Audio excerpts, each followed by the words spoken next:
Morning, welcome back to my channel. আমি তোমাদের বন্ধু চঞ্জল এসে গেছি একটা নতুন দিন নিয়ে, নতুন ব্লগ নিয়ে, নতুন ভিডিও নিয়ে। প্রতিদিন অফিস যাবে, ঘরে রেডি হচ্ছে কিন্তু দেখতে পাওয়ার চান্স নেই। এখানে আলো, বাইরে মানে ঘরে অন্ধকার। উঠোনের হাফটা যেমন সকালবেলা করে মোছা হয়ে গেছে, এই দেখতেই পাচ্ছ, কিন্তু রোদ্দুর নেই, শুক্রবার কখন যায় না। আমার বাবা এসেই কাজ করতে লেগে গেছে, এই যে দেখতে পাচ্ছ গাছপালাগুলো ছাটিয়ে দিচ্ছে। দেখো ছাদটা পরিষ্কার করে ঝাটপাট দিয়ে দিয়েছে। বাবার হাতে না গাছ খুব ভালো লাগে, ভাবছি বাবাকে দিয়ে 2-3টে গাছ লাগিয়ে নেবো। তো ওগুলো এখনও ঘুমাচ্ছে। সকালবেলা যখন উঠলাম তখন টেম্পারেচারটা নেই, তো দেখা যাক ওয়েদারটা একটু রোদ্দুর দিলে শরীরটা তাড়াতাড়ি ফিট হতো। যাই হোক, রোদ বৃষ্টি তার আমাদের হাতে নয়।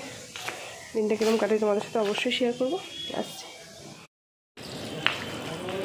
আমার বাবা এইগুলো পুরো পরিষ্কার করে দিয়েছে, এই যে দেখতে পাচ্ছ ভেতরগুলো পুরো হয়েছিল, পরিষ্কার করে দিয়েছে। ওই টপটার থেকে পুরো মাটিটা ফাঁকা করেছে, মাটিটা একটু রেডি করে আবার টবে ভরে দেবে। বসিয়েছি, দেখো স্টিকারগুলো লাগাচ্ছে, একটু ধরে দিতে হচ্ছে। এটা একদম একা লাগিয়েছে, বাস উঠে গেছে। এই যে বইটা পেয়েছিল স্ক্র্যাপ বুক টাইপ, সেইটা আমি স্টিকারগুলো তুলে তুলে দিচ্ছি আরও বসাচ্ছি। এই দেখো দেখতে পাচ্ছ, এইটা বসিয়েছে, এইগুলো বসিয়েছে, এই দুটো বসিয়েছে, এটা বসিয়েছে। ভালো লাগছে। এটা ভোল বদলে দিয়েছে আমার বাবা, ঠিক আছে। এইখানটা তো আমি গাছপালা রাখি আর কি, এখানটা দেখছি পরে কী করা যায়। এই পাটটা দেখো শুধু, এর ভেতরটা পরিষ্কার করে দিয়েছে। এদিকটা দেখো গাছপালা কেটে কুটে সব সাইজ করে ছোট করে সব মাটি গুঁড়ো করে টবে টবে ভরে দিয়ে গেছে। আমায় শুধু বলেছে, মামা তুই যদি কোনো গাছ বসাস এনে বসিয়ে নিস। এইখানটায় নেমে বট গাছ কেটেছে, কি বলবে বলো। এখন আবার গলিটা আমাদের জাস্ট এই বাড়ি, এখানে একটা দুটো বাড়ির মাঝে যে গ্যাপিংটা আছে সেটাকে পরিষ্কার করতে গেছে। বাবার মেয়ের বাড়ি এসে শুধু কাজই করে গেল, সব এগুলো আবার একেবারে এই গলিটায় গেছে। এটা হচ্ছে আমাদের বাড়িটা, বাড়ির পাশের যে জায়গাটা সেইটা। বাবা বাড়ি চলে গেছে, আর মেয়ের কি কান্না, বাপরে বাপ, ঠিক আছে। তারপর বাবা আমার তো দুধের জন্য একটা চিপস ফুটি জেন্টস ফেন্স কিনে দিলাম, নিয়ে গেল। বাবা গেলেই ও ব্যাগ খুঁজবে, ঠিক আছে। তারপর আমার এখান থেকে যাচ্ছে বলে কথা। তো চলো মোবলাইকে শুয়ে আমি একটু শুনি। বাবা সকাল থেকে এত কাজকর্ম করলো, আজকের দিনটা থেকে গেলে ভালো লাগতো, থাকলো না, কি করবো, বাড়ি যাবেই। প্রতিদিন বলছিল বাবা আজকে থেকে যাও, থাকবে না, বাড়ি চলে গেছে। আর চলো আমি উঠোনটা পরিষ্কার হচ্ছে, আমি একটু নিশ্চিন্ত হয়েছি, আমি একটু শুয়ে নিই। তো আবার আসছি বিকেলবেলা।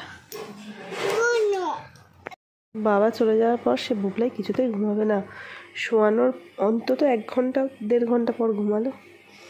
এই যে এখন আমার শোনা ঘুমাচ্ছে, আমিও ঘুমিয়ে পড়েছিলাম। একটা ফোনে ঘুম ভাঙলো, দেখলাম আমি কিছু জিনিস অর্ডার করেছিলাম নায়কাতে, সেইটা এসে গেছে। তো চলো তোমাদের অনেক দিন পর নায়কা থেকে কোনো কসমেটিক্স কিনেছি, কী কিনেছি তোমাদের সাথে শেয়ার করছি। খুলে নিয়েছি বক্সটাকে, এসছে একটা লোটাসের মাসাজ ক্রিম কিনেছিলাম আমি, এই যে হোয়াইট গ্লো। আমি এর ফেস ওয়াশটা আপাতত ইউজ করছি। তো এই যে জানি না স্কিন হোয়াইট কতটা করবে, ব্রাইট কতটা করবে, কিন্তু শীতকাল পড়েছে, মুখ খুব ঠান্ডা হচ্ছে, একটা মাসাজ ক্রিম মনে, তো ওই জন্য এই মাসাজ ক্রিমটা নিয়েছি এই ব্রাইট বিউটির ফেস সিরামটা, পন্ডসের, অনেক পুরনো তো ব্র্যান্ড, তো পন্ডস, আশা করছি মানে ভালোই হবে। আমি তো এটাকে কোনোদিন ফেস সিরাম ইউজ করতাম না, এর আগে ল্যাকমির ফাইলটা ইউজ করলাম, তোমাদেরকে শেয়ার করেছি। এই সিরাম ইউজ করে আমি প্রতিদিন দুজনেই বেশ কিছুটা উপকার পেয়েছি, ওই জন্য আবার সিরাম কিনেছি।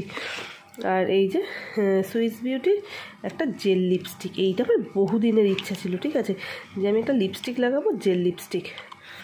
দাঁড়াও ঢাকনাটা খুলতে পারে, এই তো খুলেছে। কিনবো করে বহুদিন হচ্ছিল না, কতবার একটু কাট করেছি আর ডিলিট করেছি, এইবার কিনে নিয়েছি, ঠিক আছে। এই দেখো, তো চলো এটা জানি না কেমন হবে কালারটা, একটু লাগিয়ে দেখি। যে লিপস্টিকটা লাগিয়ে নিয়েছি, আমি এক্সপেক্টও করছিলাম যে এরকম কিছু রঙই লিপস্টিকটা হবে, কি মিষ্টি গন্ধ, ঠিক আছে। আমার মা জীবনে এই লিপস্টিক লাগাতে পারবে না, ঠিক আছে, মানে লাইট শেড, আমার মা একদম লিপস্টিক লাগাতে খুব ভালোবাসে না। তার প্রধান কারণ হচ্ছে এই স্মেলটা।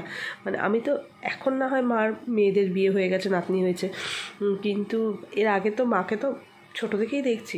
মোটামুটি আমার যখন 5-6 বছর বয়স, মা তখন আমার থেকেও ছোটো, 26-27 বছর বয়স মায়ের। তো সেই সময়টাও তো মনে আছে, মা লিপস্টিক লাগাতো না বিয়ের বাড়ি ছিল। তার কারণ হচ্ছে এই গন্ধটা। মা পারফিউম, লিপস্টিক কোনো কিছুরই গন্ধ নিতে পারে না। যে কারণে মাকে আমরা 2 বোন বড়ো হওয়ার পর একটু গন্ধ ছাড়া যে লিপস্টিক হয় সেসব খুঁজে খুঁজে কিনে দিতাম। তো এই কালারটা তো মিষ্টি লাগছে, মাকে যাবেও মনে হচ্ছিল, মাকে যে কিনে দেবো, এটা না মা লাগাতে পারবে না, খুব গন্ধ। ঠিক আছে, তো এই যে দেখো কেমন লাগছে জানিও। ঠিক আছে, আর একটু সাজুগুজু করে লাগালে নিশ্চয়ই আর একটু পদের দেখতে লাগবে। ব্যাস, মেয়ের বাবা এসে গেছে। বাবা হ্যাঁ বাবা কে বাবা এসে গেছে। ঘুম থেকে উঠেছে 1:30টার সময় তোমার মেয়ে, বুঝলে? কি প্রতিদিন একটু ভেজিটেবল চপ এনেছে, ও ভেজিটেবল চপ খাবে না, ও তার ওই পেঁয়াজ শশাগুলো নিজে খাবে না, তার বাবাকে খাওয়াবে, আমাকে খাওয়াবে। চলো আমরা একটু গল্প করি তিনজনে বসে বসে। ডিনার করছি। আজকে ডিনারে এটা কিসের তরকারি জানো? ফুলকপি আলু। এই সিজনে প্রথমবার ফুলকপি খাচ্ছি। ঠিক আছে, এর আগে একদিনও খাইনি। তো শীতকালে তো ফুলকপি বাঁধাকপি ছাড়া চলে? চলো খেয়ে নিই। ঠান্ডা লাগানো আমার কিছুতেই যাচ্ছে না, শ্যাম্পু করতে পারছি না যে কারণে। বাজে রাত 1টা বাজে 5, এখনো ঘুম নেই, ফোন দেখাচ্ছে। তো চলো আজকের ভিডিওটা এখানেই শেষ করছি। বাবা তো আজকে বাড়ি চলে গেছে, তোমাদের বললাম। আজকের ভিডিওটা এখানেই শেষ করছি। পরবর্তী ভিডিও আসা পর্যন্ত তোমরা সবাই ভালো থেকো, সুস্থ থেকো, হাসতে থাকো। খুব তাড়াতাড়ি দেখা হচ্ছে পরের ভিডিওতে। টাটা।